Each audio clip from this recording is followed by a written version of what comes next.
So we just spent the last 2 days bushwhacking up this old growth river valley from the Pacific Ocean, trying to get into these headwaters, and just got up here. One of the best places I've ever been. No one's up here, no trails come up here, just all wilderness, glaciers, and good shooting spots, hopefully. So we're gonna set up a base camp down here for a few days, hopefully catch some good light, and then climb up higher in this range and see what's going on up there. So it's 4 p.m. right now, and we've been stuck in our tents the whole day in a rainstorm. It's just been non-stop, just wind and rain just blasting in. You can see it's starting to clear up now, and it actually looks like some pretty good shooting out. The rain's supposed to completely stop in about an hour. I just checked the satellite. So if it happens, I'm gonna get out and start doing some shooting, hopefully get some good cloud and fog conditions. So you can see our tents right down here at the bottom of this hill. So I'm about to climb up and capture this image for sunset. I'll show you some of the camera technique and I'll also show you some of the photo editing techniques. But if you guys want to get access to all my free photography courses for a 10-day free trial, it shows you how I do all of my photo editing and all of my camera technique. You can check that out with the link down below the video. So let's get into the shooting. This scene is so wide that I can barely fit it all in the wide angle of my GoPro. But I got this really cool shot set up here. See it right there. And I think this is the last chance at light I'm gonna have. I got a few when the light was changing and the clouds were rolling through, but I've been changing up all the shutter speed on this water, drawing the eyes down into the middle of the scene, and then it just shoots them right into that peak. See it right there. I also like how this water's kicking up down in here, and I've been working with different shutter speeds as it shoots out around both sides of this rock. And then if the eyes move that way, they grab there and then also shoot back into that scene. So here's the composition with the edits almost done. I'm still going to do some more editing on this image. I just started, so usually it takes me a few sessions to get it right. But what I wanted to show you guys here is a few different things. Number one is a few tricks with the composition. And then towards the end of this video, I'll also show you guys how I blended all these layers for this composition together to make it look really good in the final result. So as I'm about to show you in the camera technique, I worked on a bunch of different shutter speeds here for the water and then blended them all together. But one thing that I really wanted to concentrate on with this image was the final and the beginning raw file. So you can see anytime you're shooting wide angle, anything near the center of the composition, like this mountain peak, gets smashed down. So it looks a lot smaller than what you saw when out there shooting. You can also see this ridge line's pretty compressed, but the water looks pretty close to what I saw while out there shooting. So what I like to do is I like to stretch the mountain back to the same size that I saw while out there shooting during the editing process, and this makes it look a lot more dominant in the scene. The other thing that I like to do is make leading lines within the scene. So I consider a leading line anything that draws your eyes from the outsides or the edges of the image towards the center of attention in the middle of the image. So I liked how this has a whole lot of leading lines. It has this water coming down, so if your eyes started out here, they'll move into the center here and follow this water out into the middle of the scene or the center of attention. And then you also have all these lines doing the same thing right here, right here, right here. And then even these ridge lines will bring your eyes down into the center of the composition to the main part of the scene as well, and the clouds. So you can see no matter where my eyes start, you have these lines which are just created by edges of different parts of the scene, drawing your eyes into the main center of attention. So I just call these leading lines. They can be great for getting the image to work really well on the screen. And sometimes you'll have to move your composition around to get these to line up and work well. What I also liked about this scene is I balanced this peak, which is offset from the very center just a little bit to the right side, because I had so much detail on the left side. So if we look at this, you can see that I have this big area right here, which is going to grab a lot of attention. So if I split this image down the vertical, you can see that most of the mountain is laying on this side. So these kind of balance back and forth off of each other. If I had put the mountain too far over here by setting the composition up differently, it would have been balanced too hard on the left-hand side, and it just wouldn't have worked overall in the final image. So I'm also going to show you guys some tricks at the end of this video of how I blended this scene together using multiple different exposures for the shutter speed and the water, and also show you guys some editing tricks that I used to bring a color out in this as well. So let's get back to the shooting technique. So for this shot, first thing I was doing is focusing on my hyperfocal distance, which is right about on that rock right there. So I'm just going to use back button autofocus and then dial my focal ring slightly. Make sure it's nice and sharp. So now that I got the focus dialed in, Pull up my histogram, expose it all the way to the right, and then since that's a bright reddish orange, I usually back down 2/3 of a stop. Reds like that will blow out very easily. So that looks good for the histogram. Sharp focus, f11, ISO 64 in 1 second.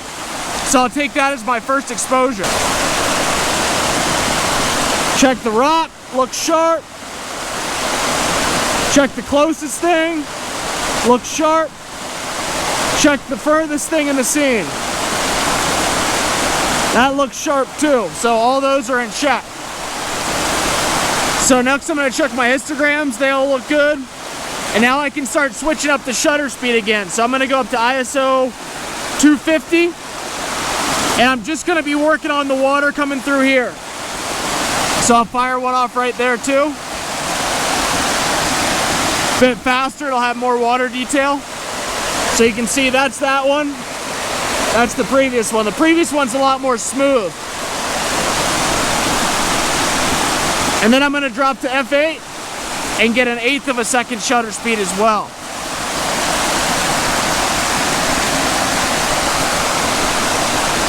Cool, I like one of those.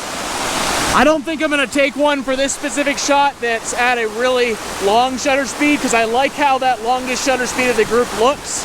So you don't always have to take the lowest shutter speed if you don't want to. But you can see how fast that light died. Before I turned the video on, I had a few good ones with good light up in the top. So I'll pull those up on the computer and we can take a look.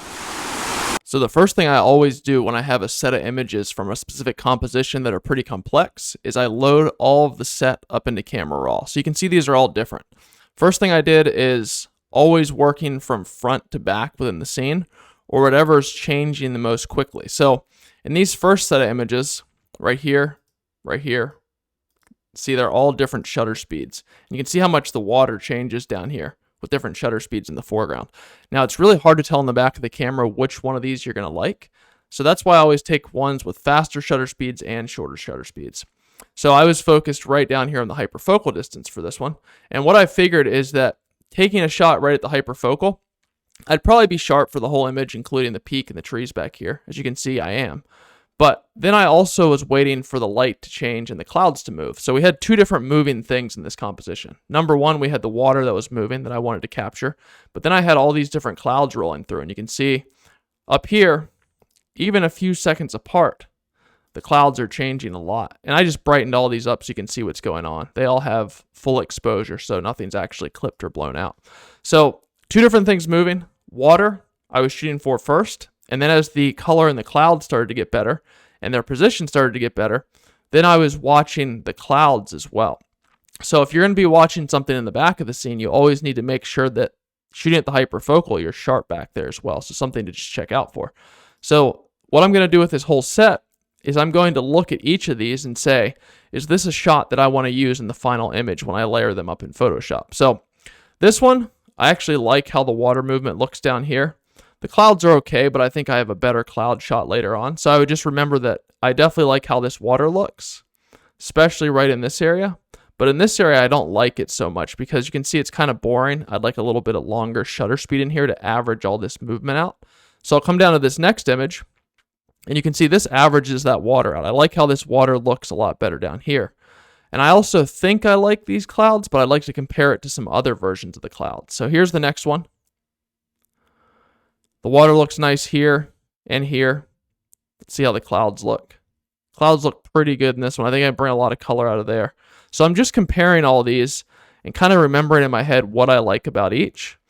This one has some really long shutter speeds, which I like for down in this region. I don't like it so much in here because it's all averaged out and there's not much detail. And then this one for the clouds, pretty good as well.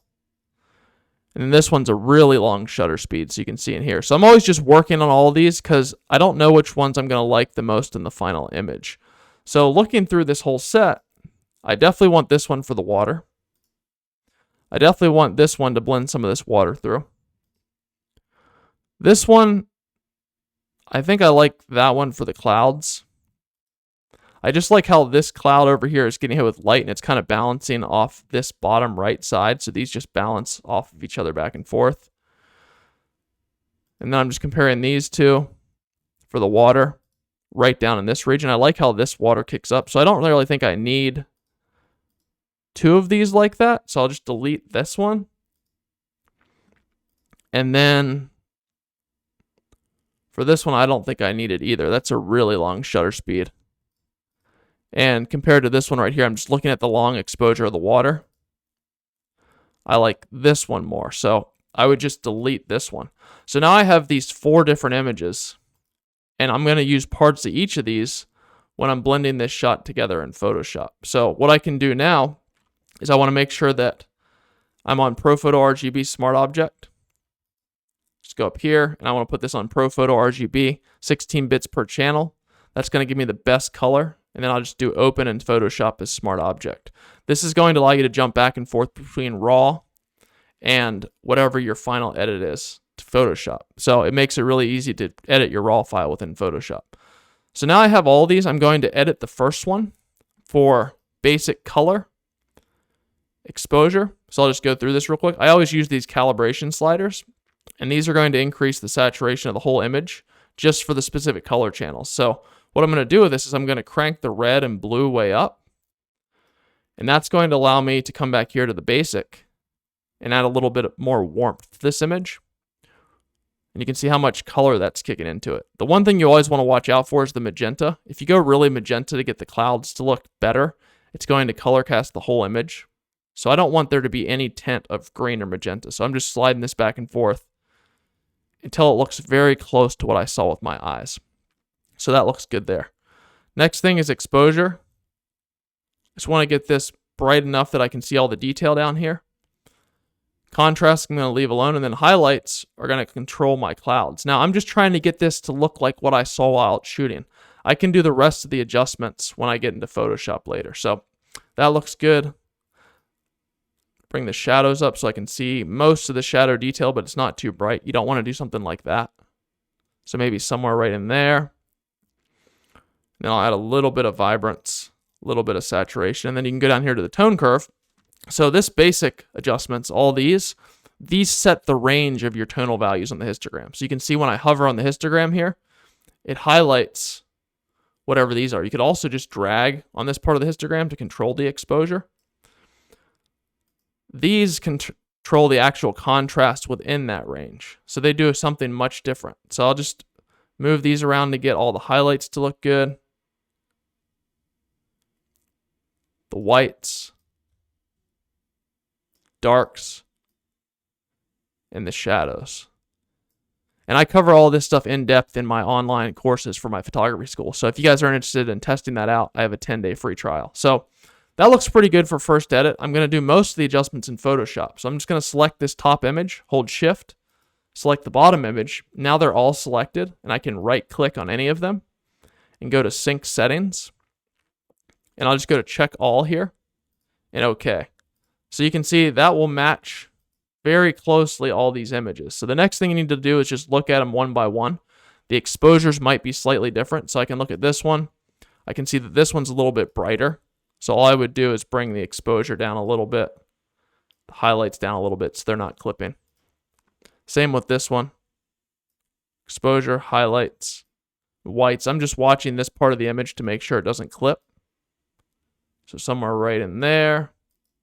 And the same with this one. They don't have to be perfect. They just need to be close because you're going to be overlaying them and blending them together.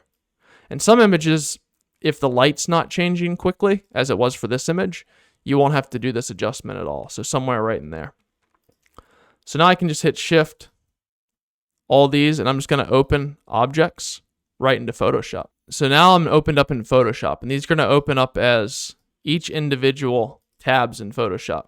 So the first thing I want to do, it doesn't matter which tab this is, just pick your one on the left, and you just want to do Save As, and you can just do Base, Layer, whatever you want, hit On Computer, and then I'll just put it on my desktop so it's easy to find. Usually I use another workflow, but that'll allow you guys to see it easily. So this is the base layer right here. Now I just need to go to all of these. I'll click their layer and go to Edit and Copy. and then edit and paste. And you'll see how it goes right on top of that base layer. So now this one's gone.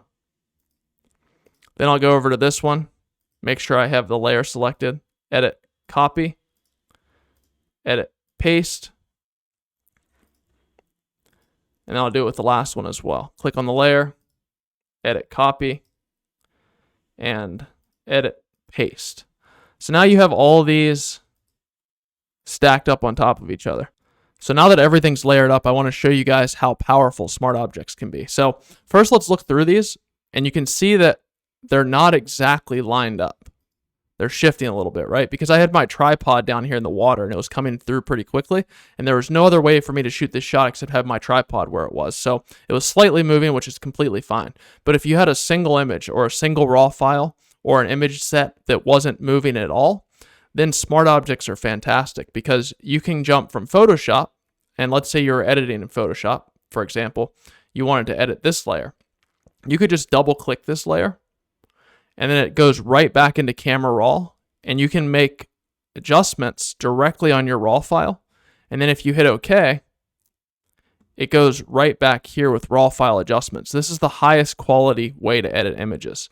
If I click back on this again, I could also put it right back where it was, right in here.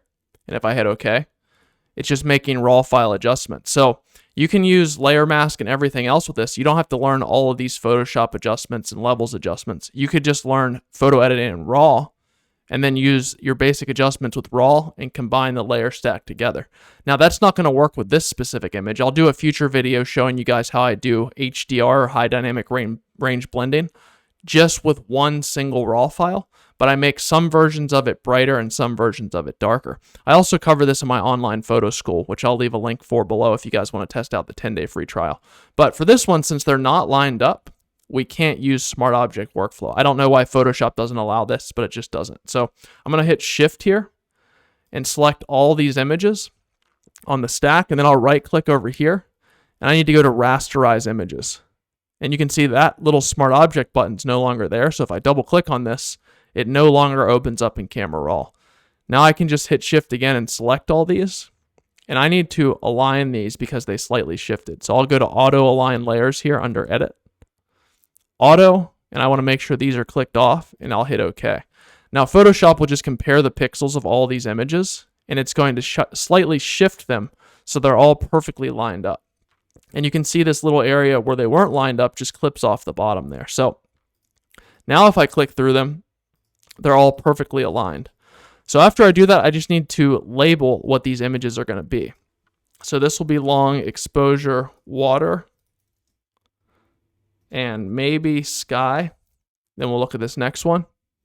This will be detail water. This was the long exposure I was using down here in the foreground right. So long exposure FG right. And then this last one, I like the sky as well, but I don't think I like it as much as this one right here for the sky. So I'm going to use the sky here. I like how the light's hitting here. And I like how it's hitting here. Let's look at this last one. That sky's pretty much the same, so I'll probably just stick with that one. So we'll use that one for the sky, right foreground, and then these will all layer up. So the next thing I do is I just go through them and I put them from foreground to background. So I just have the long exposures on the bottom. And this one was the very short exposure. Exposure left, which is right here. Then I have both of these are detailed water left. And then long exposure, maybe sky. So if it's the sky, it'll be the background and this bottom right here. So from there, you can just start blending these together, right? You can use layer masking however you want.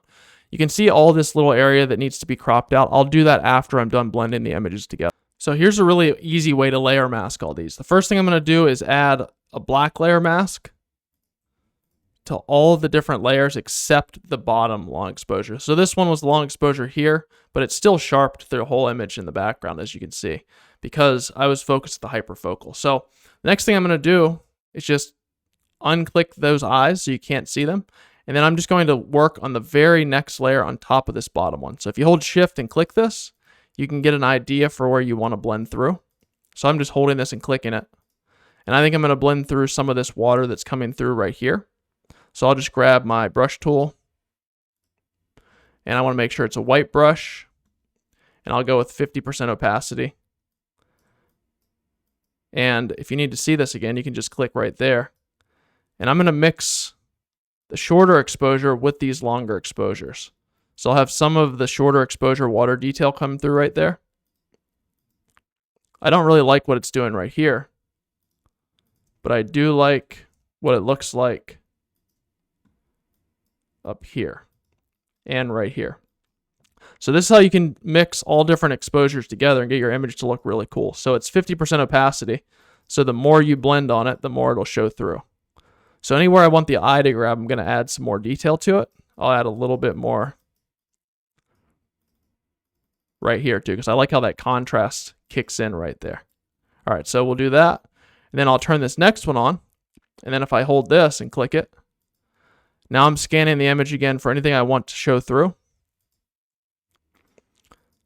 So this one looks pretty good for the sky. If I turn it off, I like how that sky looks right here. And if you labeled one of these with the sky and you later decide it's not for the sky when you're comparing and contrasting all these, that's completely fine as well. Now the key thing is that you're sharp for all these images, focus at hyperfocal, because if this one wasn't sharp, you couldn't just blend it through for the sky. So let's start blending this sky in. And since they're perfectly overlapped and the exposure is very close, that's going to work really well here. So I'll just hold shift and hide this again. And I'm just scanning from the bottom of the image up through it to make sure I don't like anything else in this layer that I want to add to the image. So that's off. This is on. I like how this water kicks out right here. So I'm going to blend that through. And I like this light that's hitting right there. So I'll blend that through as well. And then I'm just going to blend those clouds through because I think they look nice. So that's that one. And then we have this top one I'm going to turn on. And then we have to hide this holding shift. And I liked this one for the long exposure of the water through here. I just like how it looks smooth down in here. Just brings the eyes through this part of the image and kicks them back out through here a lot better. Then I'm just turning it on and off. And I'm going to blend a little bit of this through here where it's smooth. And I'm just scanning the whole image. And I'll bring a little bit of it in there. And you can also get really fine tuned with it. You could just bring little parts of it through like that. I think that was a little bit too much. But anywhere you want it to be smooth in here, you could bring it through. Now, if you want to change the hardness of the brush or the size, that works as well, or the opacity. So if you just want to bring it down to like 50% and bring some of that smoothness right in here, that works too. I'll bring a little bit in there to smooth those lines around the edge. And it's really just your own personal preference here. There's no right or wrong. I'm just showing you guys the tools you can use. Do that. But I think that looks good as well. So now we have the blend of all these brought together. And then I can just group all these, hold shift, click the top and then the bottom. And then right click and go to group layers. And I'll label this base layer blend.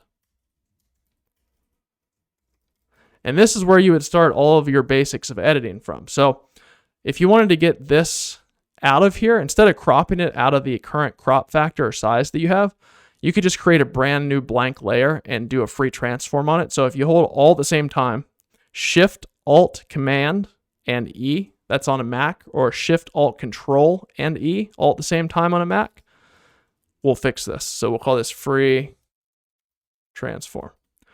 So now you can just go up here to Edit, Transform, and then you could use a few of these. You could use Scale, Crop, whatever, but I just use Free Transform. And then when you're on Free Transform, if you drag these edges, you'll see it can get all out of whack. So what I like to do is I grab one of the edges and I hold shift while I'm doing this. If you hold shift, it'll keep the same crop factor. And then you can just pull it this way a little bit and that way a little bit and get those edges off of there. And then you can pull this back. I'm just looking all around the edges of the image and making sure I don't have those overhangs there. All right, so now you have a base file that you can start working off of. So we can just do a few more base file edits since this is fun so far. So that's free transform.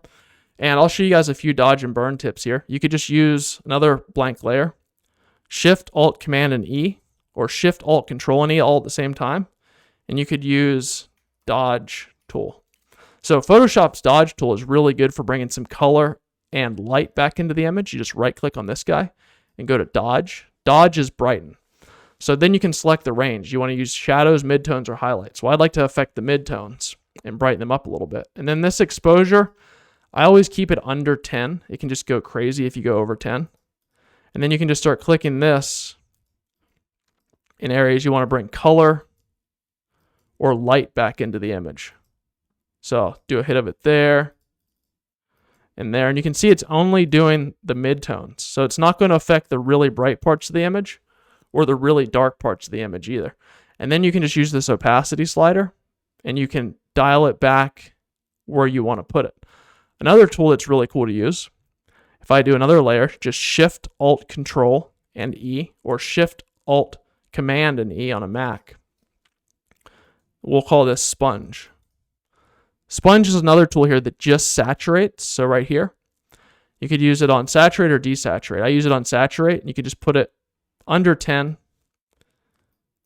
And then if you hit the areas you'd like to add some color to, like the sky and the clouds, or even this green area down here,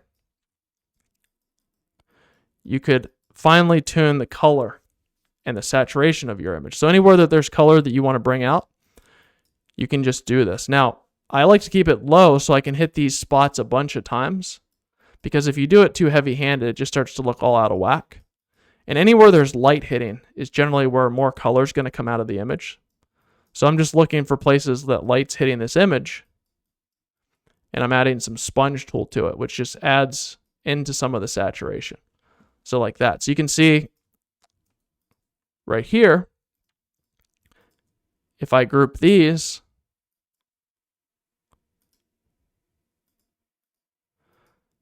that just brings the color of the image back in a little bit more. So those are some few tips you can use for editing. These are things that eventually, if you practice enough, they'll just be second nature and you can do it very quickly. If I wasn't walking you guys through all the steps, it would have taken me 5 minutes to do all this. But these are essential tools that you need to learn to edit photos correctly. You can also see our tents down here and how big the scale of this area is. But hopefully you guys enjoyed that video. So thanks a lot for watching.